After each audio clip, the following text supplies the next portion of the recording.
Mi madrastra me dijo que no merecía ni un céntimo del dinero de mi padre, pero el notario leyó una segunda copia del testamento donde todo me pertenecía a mí.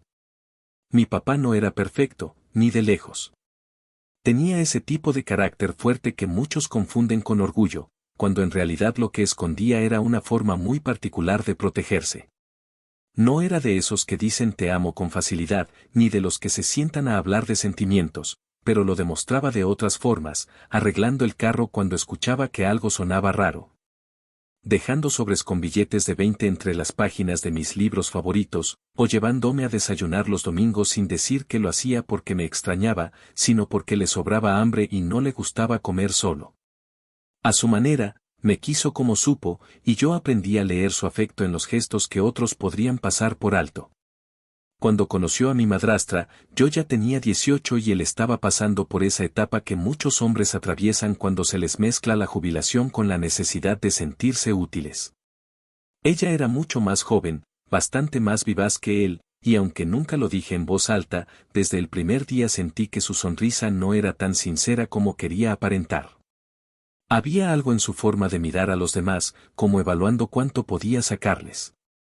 Y no me equivoqué. En los primeros años de su relación, traté de mantener una distancia respetuosa. No era asunto mío. Yo ya no vivía en casa, estudiaba y trabajaba por mi cuenta, y aunque seguía viendo a mi padre con frecuencia, evitaba inmiscuirme en los temas de su nueva vida. Sin embargo, con el paso del tiempo, ella fue ocupando más y más espacios que antes eran parte de nuestra historia. Cambió la decoración de la casa por completo, sacó los álbumes familiares de la sala porque no combinaban con el nuevo estilo minimalista, y poco a poco hasta los muebles del garaje desaparecieron. Incluyendo el banco de herramientas de mi papá que él había construido con sus propias manos en los años 80. Cuando le pregunté por eso, solo me dijo que las cosas viejas acumulaban polvo y que lo había vendido todo por Facebook Marketplace. Mi papá, para ese entonces, ya no discutía tanto. Había envejecido más rápido de lo que yo quería admitir, y aunque aún conservaba su carácter, se notaba que había aprendido a callar para evitar peleas. Me dolió verlo así, pero no me sentía con derecho a intervenir. El último año antes de su muerte fue extraño. Estaba más callado, más distraído, y aunque seguía yendo a sus chequeos médicos y decía que todo estaba bajo control, yo notaba algo raro. La última conversación larga que tuvimos fue en su taller, el único lugar que ella aún no había podido transformar por completo. Me habló de cosas que nunca antes había mencionado, de cómo le preocupaba lo que pasaría con su legado, de cómo quería que yo supiera que todo lo que había construido era con la intención de dejarme una base sólida. Y de cómo algunas decisiones que había tomado eran solo para protegerme a largo plazo. Me abrazó, algo que hacía una vez cada 5 años, y me dijo que tenía que confiar en que él lo había dejado todo en orden. No supe si reír o preocuparme, pero lo atribuí a una de esas reflexiones tardías que a veces les da a los hombres cuando sienten que el tiempo se les va encima. Nunca imaginé que esa sería la última vez que lo vería con vida. Murió de un infarto en la cocina, según dijo ella. La ambulancia llegó tarde, y cuando me llamaron al hospital ya era demasiado tarde para cualquier intento de despedida. Recuerdo que me quedé en el pasillo blanco del hospital mirando una pared sin saber cómo reaccionar. Era como si algo se hubiera apagado sin aviso, como si de pronto el mundo se hubiera quedado sin sonido. No lloré, no de inmediato. Llamé a mis tías, hablé con un par de primos, y apenas unas horas después ya me encontraba metido en la organización del funeral, revisando listas de flores y servicios religiosos sin tener espacio para procesar nada. En medio de ese caos, mi madrastra mostró su verdadera cara sin siquiera tratar de disimular. Apenas llegamos al tanatorio, me dijo con la voz seca y el gesto rígido que no intentara buscar herencias donde no las había. Que el testamento estaba claro, que ella era la única heredera, y que si quería algún objeto con valor emocional, como el reloj de mi abuelo o la vieja guitarra con la que mi padre tocaba en las Navidades, tendría que pedírselo como se pide un favor, no como si te lo debieran.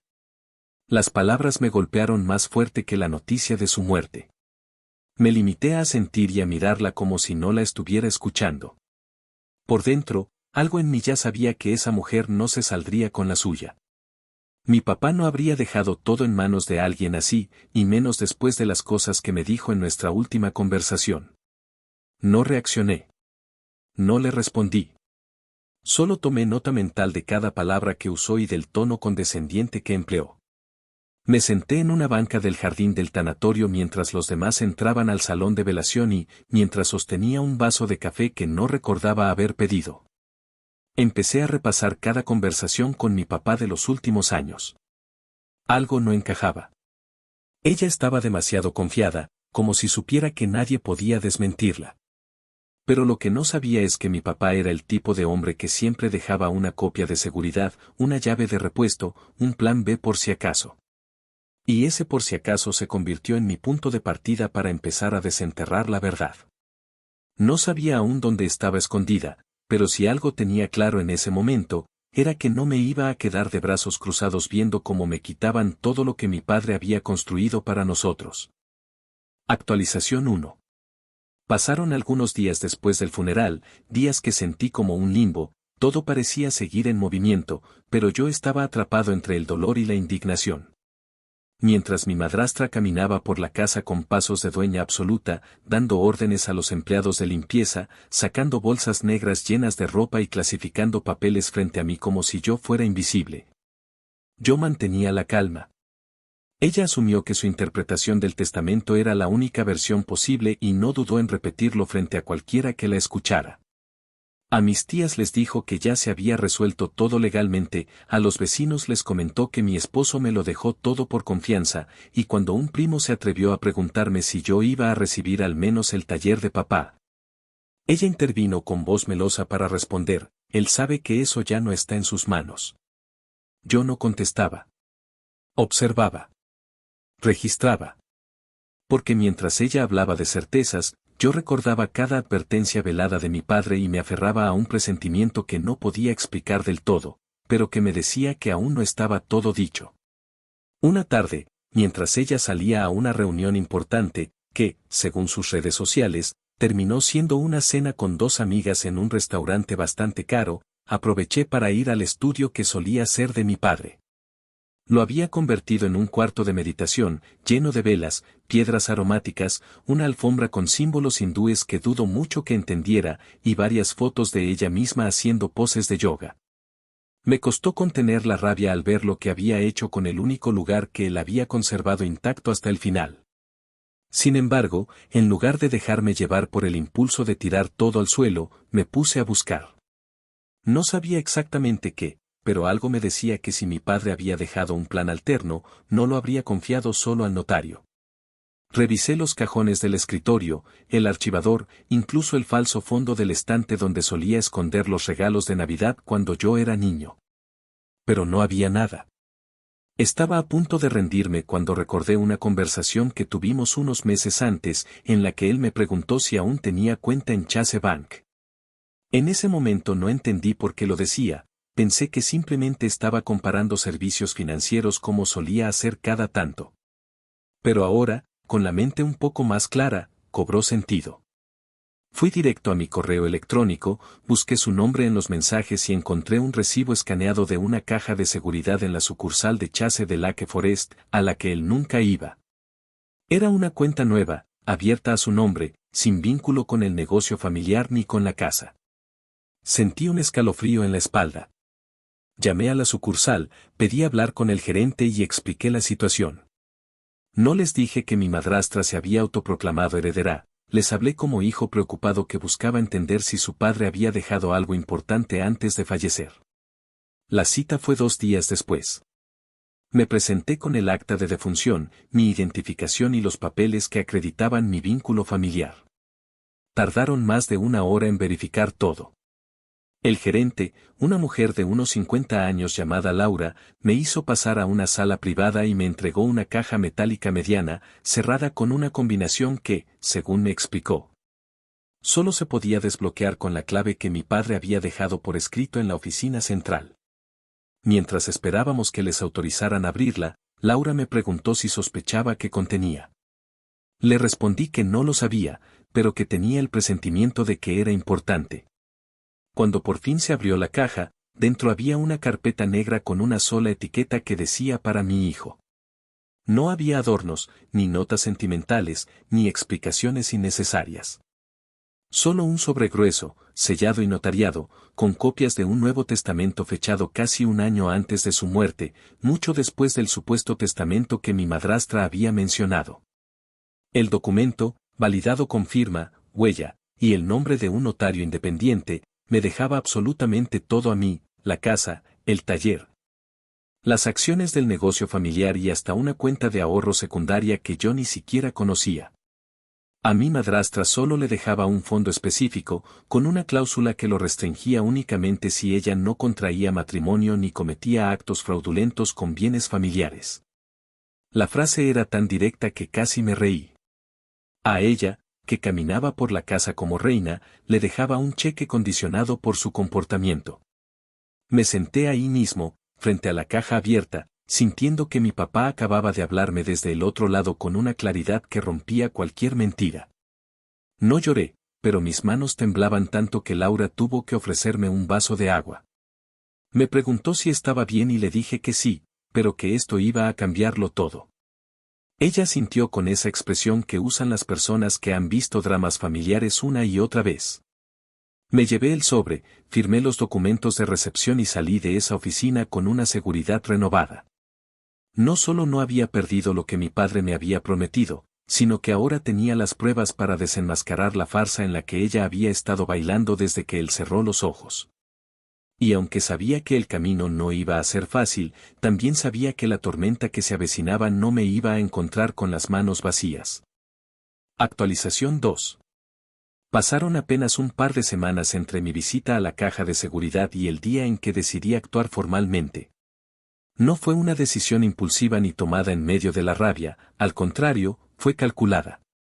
Me dediqué a releer cada página del testamento que había encontrado, a consultar con cuidado con un par de contactos cercanos al sistema judicial. Y a buscar referencias de abogados especializados en sucesiones en California que no solo tuvieran experiencia en este tipo de casos, sino que además fueran del tipo que no se amedrentan ante dramas familiares.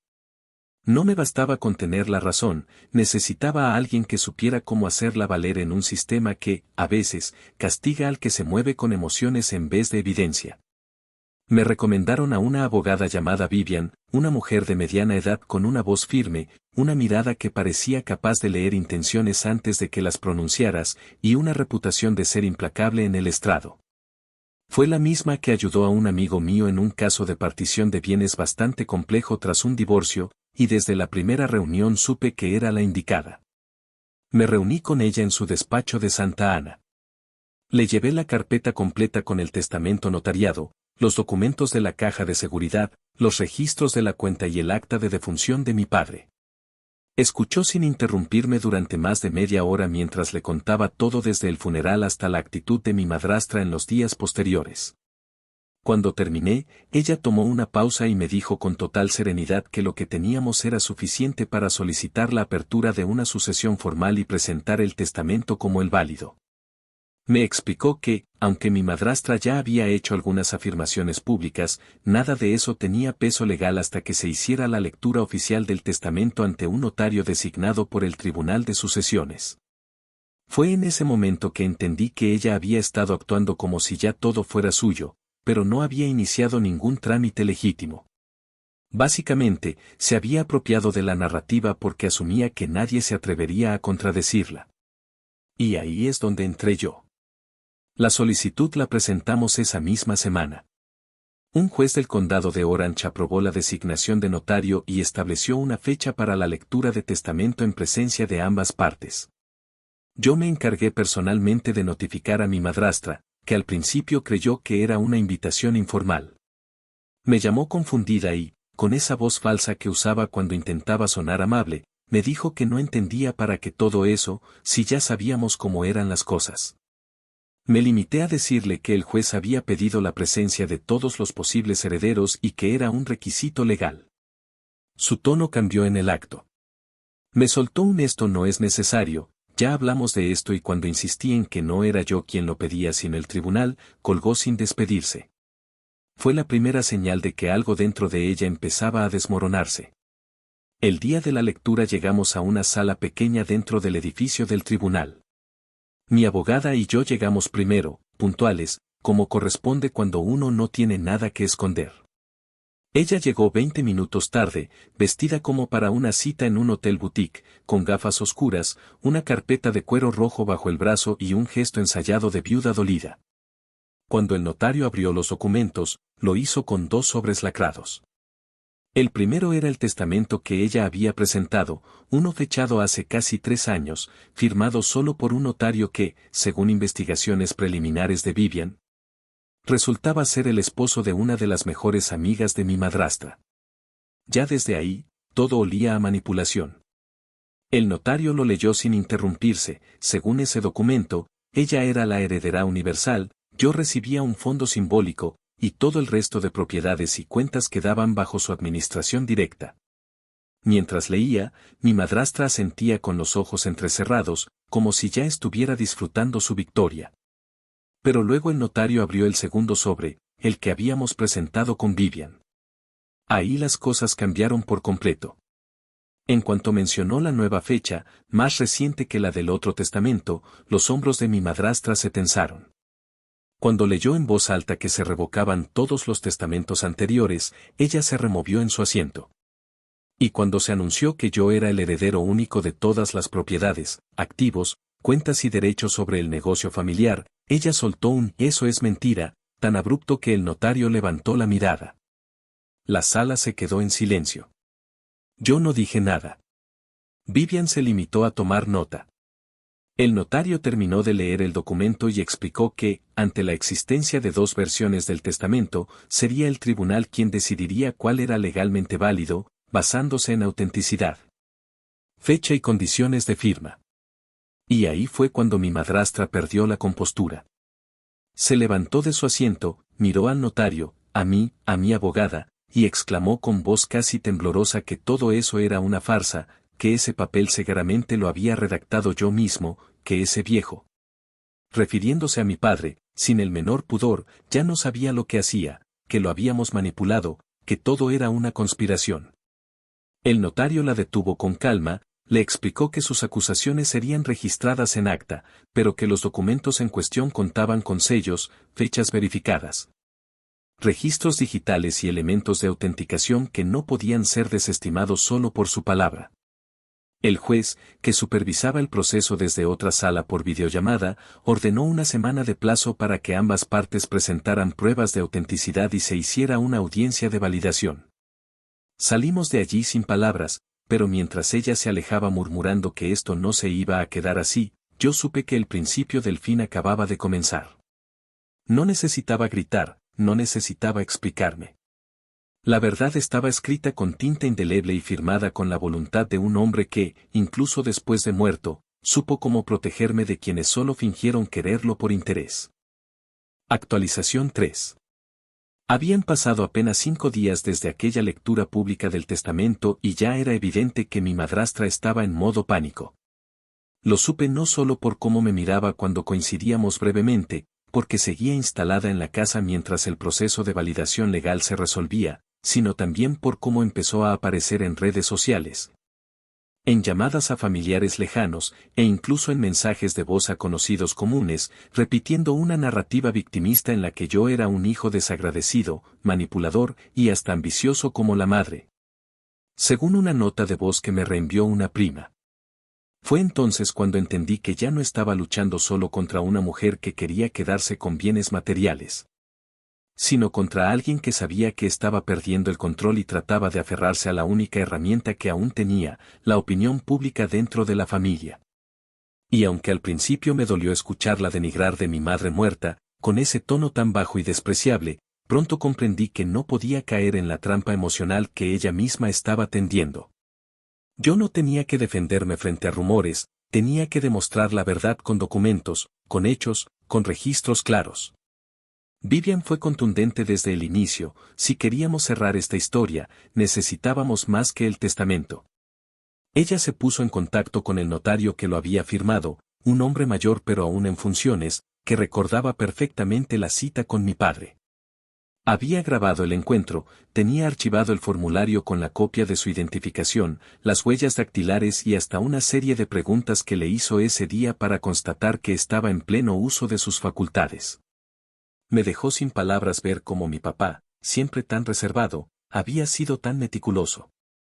En el video, que obtuvimos con una orden del juez, se le veía claro, lúcido, directo. Decía frases como: quiero que mi hijo no tenga que pelear por lo que le corresponde, y esto lo hago para protegerlo de futuras complicaciones con personas que podrían tener intereses distintos a los míos. Al ver eso, supe que él había previsto todo esto mucho antes de morir. Que, en el fondo, sabía de qué era capaz esa mujer. Además del video, conseguimos los correos electrónicos que había intercambiado con la oficina del notario, todos fechados y respaldados con los metadatos del servidor.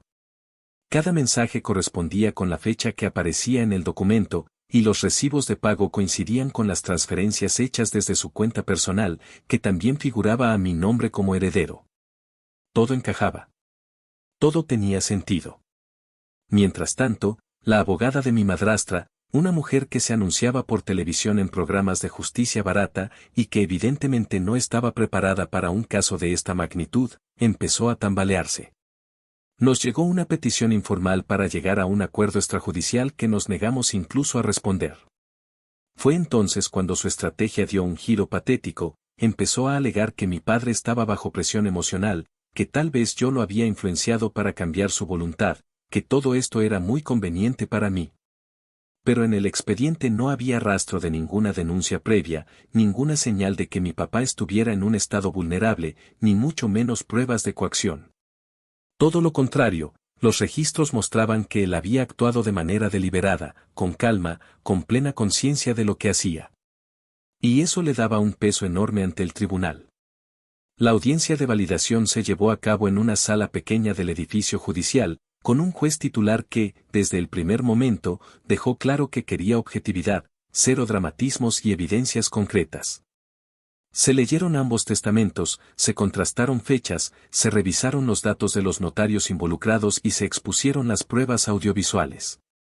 Cuando el juez vio el video donde mi padre hablaba directamente sobre su voluntad, asentía con la cabeza mientras tomaba notas. Al momento de escuchar la versión de la abogada de mi madrastra, el contraste fue tan evidente que por momentos parecía una parodia. Usaron términos vacíos como ambiente hostil, manipulación emocional, y hasta trajeron una vecina como testigo para decir que yo casi no visitaba a mi papá. Vivian, sin alterarse, preguntó: ¿y qué tiene que ver eso con un documento firmado, notariado, con validez jurídica y respaldo digital? El silencio que siguió fue tan largo que hasta el juez bajó la mirada. Cuando terminó la audiencia, el juez no necesitó días para decidir. Lo dijo ahí mismo, en voz firme y sin lugar a dudas: el segundo testamento, el presentado por mí, era el único válido. Declaró inválido el primero por haber sido firmado sin testigos adecuados y con conflictos de interés evidentes por parte del notario. Ordenó el cese inmediato de cualquier posesión de bienes por parte de la señora, ya no la llamó mi madrastra, sino la parte demandada, y pidió que se iniciara el traspaso legal de todos los bienes y propiedades a mi nombre. No me sentí feliz en ese momento. Me sentí aliviado. No porque hubiera ganado algo, sino porque por fin se había restablecido lo que debía haber sido desde el principio, la voluntad real de mi padre. Mientras ella se marchaba por la puerta lateral del juzgado, con el maquillaje corrido y un paso que ya no tenía esa arrogancia de antes, yo solo pensé en una cosa: que lo único que había hecho era cumplir con lo que él ya había decidido. No era venganza aún, no del todo, pero la justicia había hablado. Y eso era solo el comienzo. Actualización 4. Había transcurrido poco más de un mes desde que el juez falló a mi favor, y aunque legalmente todo ya me pertenecía, eso no significaba que la historia hubiera terminado. Mi madrastra, o mejor dicho, la mujer que estuvo casada con mi padre durante sus últimos años, no abandonó la casa de inmediato. Tuvo que ser notificada por el sheriff del condado para que empezara a empacar, y aún así se tomó cada segundo de la prórroga que la ley le permitía como si estuviera viviendo una especie de despedida digna. Caminaba por los pasillos con una copa de vino en la mano como si siguiera siendo la dueña, miraba las paredes como si se llevara consigo recuerdos que en realidad nunca le pertenecieron, y a cada persona que se acercaba. Desde el jardinero hasta la vecina de enfrente, les contaba su versión distorsionada del asunto, que yo la había despojado, que había engañado al juez, que mi padre estaba enfermo cuando firmó el testamento.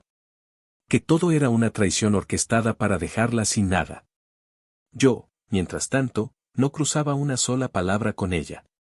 Había aprendido que el silencio era la única respuesta efectiva contra alguien que solo sabía operar desde el drama y la manipulación.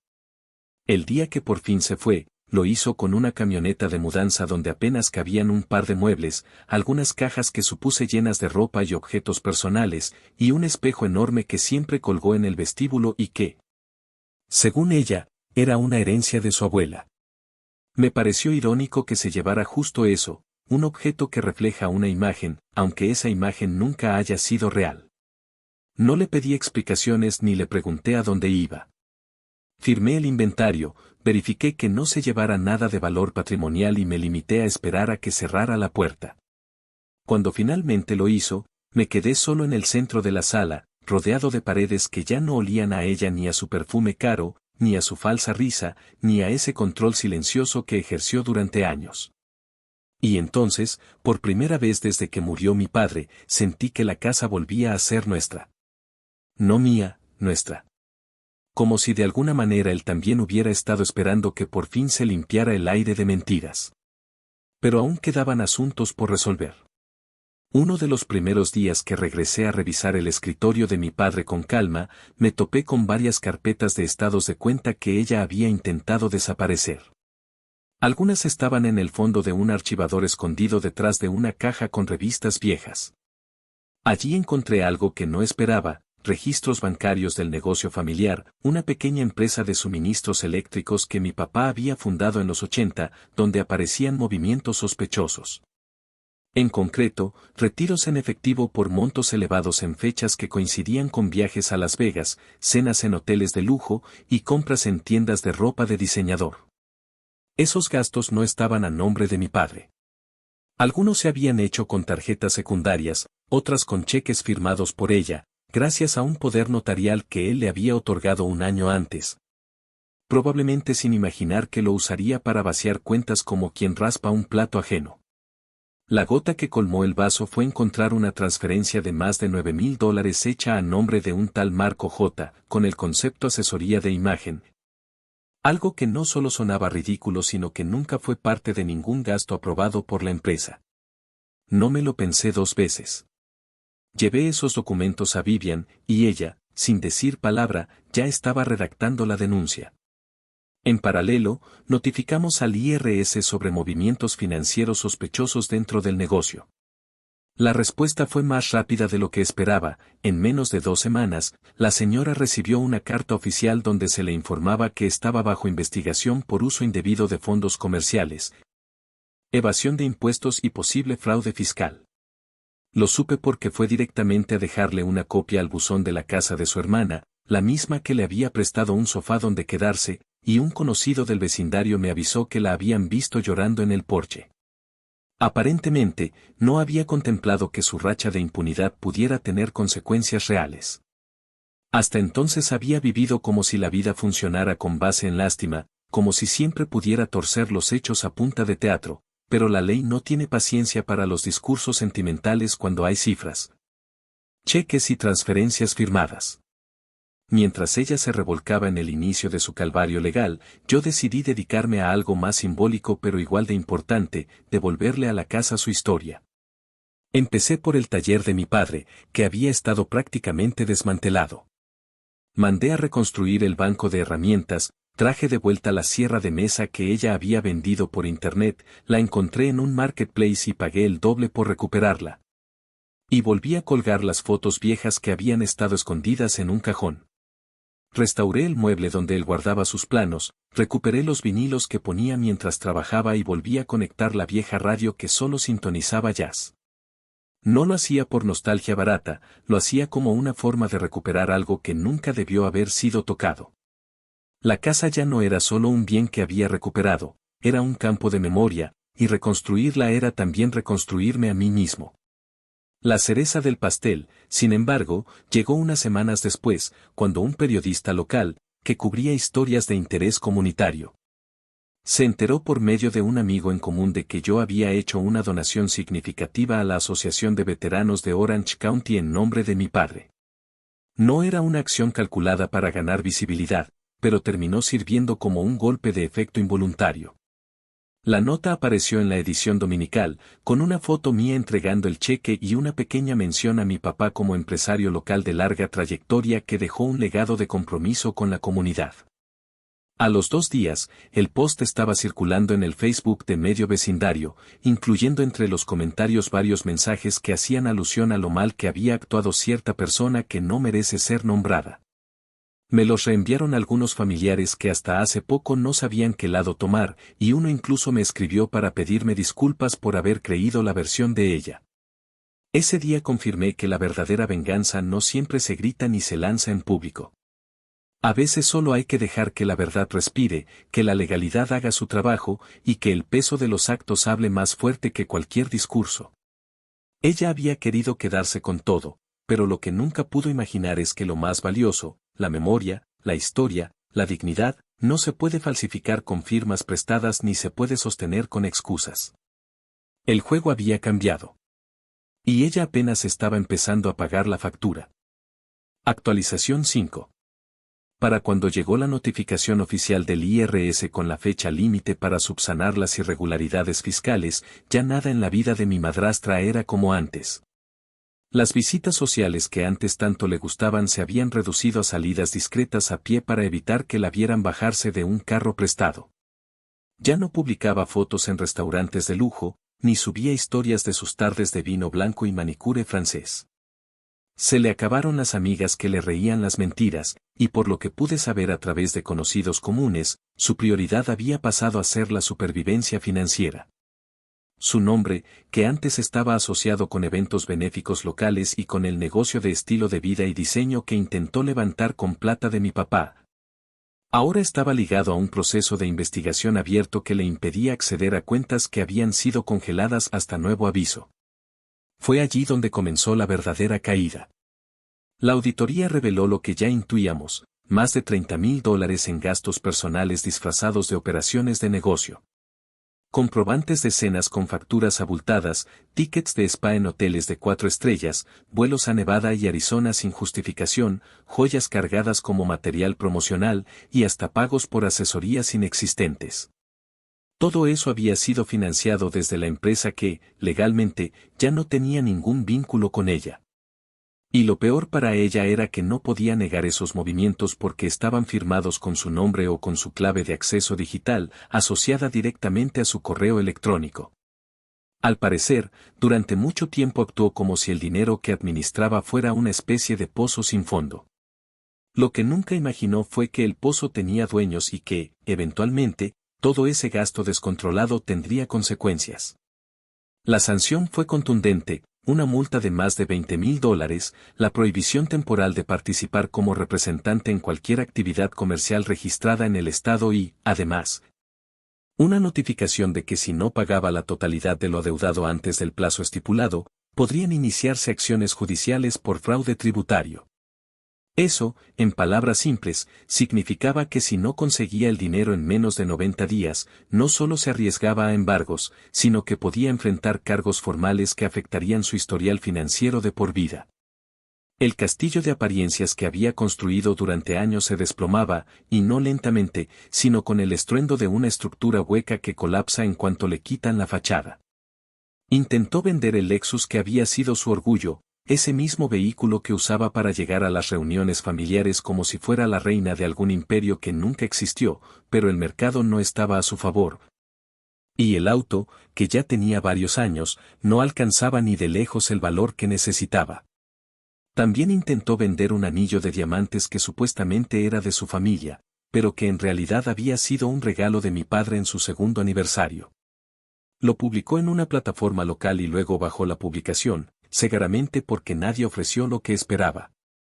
La desesperación fue tan evidente que incluso contactó a uno de los hermanos de mi papá, con quien apenas había hablado en vida, para pedirle un préstamo de emergencia por motivos médicos. Me enteré por él, que me llamó entre indignado y sorprendido, y su respuesta fue tan seca como justa. Le dijo que si necesitaba ayuda, debería dirigirse al tribunal fiscal, no a la familia que había traicionado. Después de eso, la conversación terminó. Al no conseguir dinero de fuentes cercanas, recurrió a la única alternativa que le quedaba, hipotecar la casa de su hermana.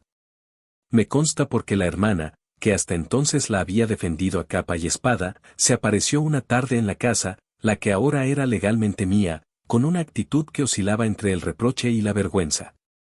Me dijo que no sabía en lo que se estaba metiendo cuando aceptó ayudarla, pero que su hermana le juró que era solo un trámite temporal. Le respondí que eso ya no era asunto mío, que todos habían tomado partido cuando no tenían la información completa.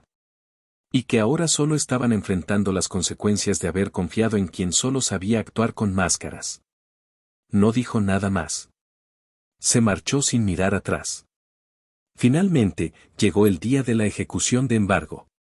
No fue televisado ni escandaloso, pero sí fue humillante. Una compañía privada de recuperación de bienes fue enviada a recoger los objetos de valor que aún quedaban bajo su nombre.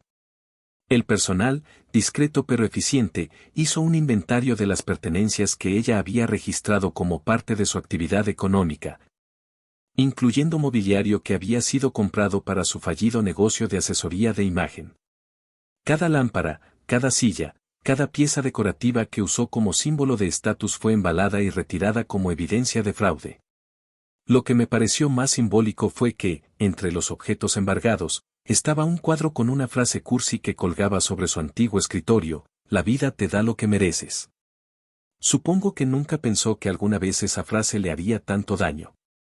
La última vez que supe de ella, fue por una amiga de mi madre que la vio haciendo fila en el tribunal de familia para intentar apelar la restricción del fondo que mi padre le había asignado bajo cláusula de buena conducta.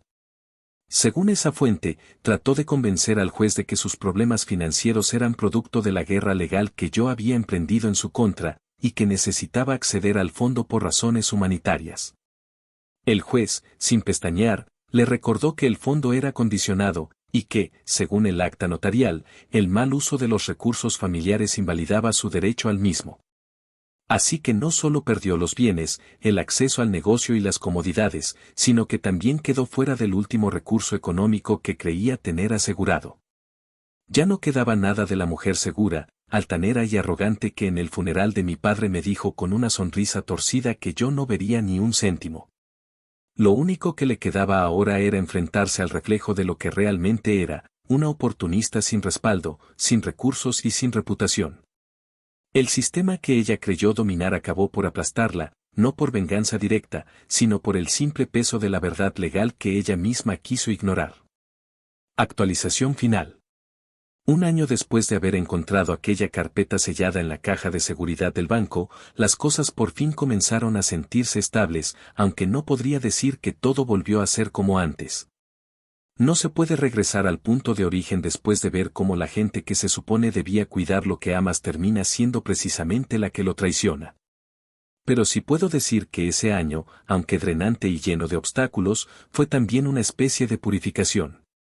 La casa que alguna vez fue testigo de silencios incómodos y pasos calculados ahora volvía a sonar como debía, con la música de fondo que mi padre escuchaba mientras trabajaba, con las conversaciones despreocupadas cuando mis primos venían a ayudarme a restaurar parte del jardín, con los sonidos de una vida que se reconstruye sin necesidad de forzar sonrisas. Decidí no vender nada. Mucha gente me preguntó si no prefería liquidar todo, empezar de nuevo en otra ciudad, dejar atrás ese pasado enredado. Pero había algo en quedarme que me parecía más simbólico, más justo. No solo porque esa casa era donde yo crecí, sino porque fue el lugar que mi papá construyó con sus manos, con su esfuerzo, con años de trabajo y renuncias. Dejar que alguien la destruyera por ambición ya había sido suficiente, ahora, dejarla vacía sería como rendirse. Empecé poco a poco, restauré la cocina con acabados más parecidos a los originales, traje de vuelta la vieja isla central que ella había mandado a retirar porque le quitaba espacio visual. Y hasta colgué de nuevo el cuadro que pintó mi madre antes de morir, ese que mi madrastra había guardado en el garaje como si fuera un trasto viejo. Volver a ocupar ese espacio con intención fue mi forma de decir que la historia no había terminado con una firma, sino que apenas estaba comenzando a corregirse. El taller de mi padre, que durante mucho tiempo estuvo desmantelado, se convirtió en algo así como mi refugio. No soy ni la mitad de hábil con las herramientas que él era, pero encontré en ese lugar una forma de estar cerca de su memoria sin recurrir al sentimentalismo. A veces solo me sentaba ahí, con un café en la mano, escuchando los discos que él solía poner mientras lijaba madera o armaba prototipos. Otras veces trataba de reproducir alguna de sus piezas, como aquel banco de jardín que hizo cuando yo era niño. No siempre me salía bien, pero no importaba. Era el intento lo que valía. En ese lugar me di cuenta de que lo que había hecho no era venganza por puro rencor, era un acto de justicia familiar. No dejé que un legado entero se perdiera por el capricho de alguien que nunca lo valoró. En cuanto a ella, la última noticia concreta que recibí llegó por parte de un ex empleado del negocio que un día, sin previo aviso, apareció para recoger una herramienta que había olvidado. Me contó que la habían visto trabajando en una pequeña tienda de cosméticos en Riverside, atendiendo el mostrador con una expresión completamente distinta a la que solía tener cuando llegaba a las reuniones con su copa de vino y su discurso de mujer empoderada que levantó todo sola. No la reconoció al principio, dijo, porque no llevaba nada de joyas, ni maquillaje cargado, ni siquiera hablaba de sí misma en tercera persona como solía hacer. Me reí cuando lo dijo, no por burlarme, sino porque entendí que al final el tiempo pone a cada quien en su lugar. A ella, ese lugar terminó siendo la consecuencia directa de cada una de sus decisiones. A mí, me tocó reconstruir desde lo que me habían arrebatado, pero con la certeza de que todo lo que tenía ahora era mío porque alguien lo dejó para mí con plena conciencia. Hace unas semanas, terminé de digitalizar todos los documentos de mi padre y de organizar su archivo personal. Encontré cartas que había escrito y nunca enviado, reflexiones sobre el negocio, notas para sí mismo que parecían más confesiones que recordatorios. En una de ellas, escrita a mano y guardada entre dos planos de instalaciones eléctricas, leí una frase que me quedó dando vueltas durante días: hay batallas que uno no gana en vida, pero deja las armas listas para que el otro no tenga que pelear sin defensa. No firmaba con su nombre, solo con sus iniciales. Me quedé mirando esas palabras como si me hablaran en tiempo real. Porque eso fue exactamente lo que él hizo. Me dio las herramientas, no para destruir a nadie, sino para protegerme, para resistir, para demostrar que incluso cuando alguien te da la espalda, hay formas de recuperar tu lugar sin perder la cabeza ni el alma. Ahora camino por la casa sin tener que fingir cordialidad con nadie. Recibo visitas sin tener que avisar. Puedo sentarme en el sillón de la sala sin sentir que invado un territorio ajeno. Y sobre todo, puedo hablar de mi padre sin sentir esa punzada en el estómago que antes me provocaba el haberlo perdido en medio de tanto caos. Él ya no está, pero su voluntad se hizo respetar. No por gritos ni por amenazas, sino por algo más fuerte, la verdad. Esa que estuvo oculta en una caja, firmada en tinta, resguardada con cuidado. Esa que terminó siendo la única palabra que importó cuando todo lo demás se vino abajo. Y si algo aprendí de todo esto, es que el silencio también es una forma de respuesta. Que no siempre hay que devolver el golpe con la misma fuerza, que a veces basta con sostenerse firme y dejar que el tiempo y los hechos hablen. Porque quien se mueve con ambición y desprecio puede ganar durante un rato, pero tarde o temprano, se encuentra solo en medio de lo que destruyó con sus propias manos. Y quien actúa desde la verdad, aunque tenga que esperar, siempre termina volviendo a casa.